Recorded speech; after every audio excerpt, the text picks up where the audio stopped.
Só troca, hein? Tem que ir. Qual é o seu talento? Qual é a outra? Aquela, Avenida Porteira, tá, Claudinho? Puxa a Avenida Porteira aí. Menina Porteira. Renato, quer mesmo essa? É essa, Menina Porteira. Essa é boa demais. Essa é boa. Você quer essa Menina Porteira? Tá doido, tá doido. Sério, Só mestre aí.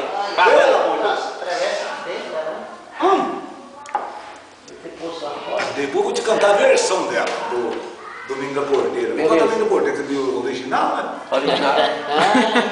Brinca, hein? Olha. Aham. Não leva pra lá, mãe. Tem que levar. Não, Miguel ali.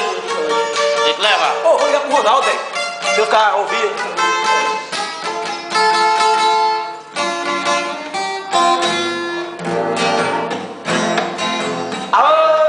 Toda vez que eu viajava pela estrada de ouro fino, de longe eu avistava a figura de um menino que corria pra porteira, depois vinha me pedir: toque um defeito, seu moço, que é pra eu ficar. Vai charminha ainda pra cantar?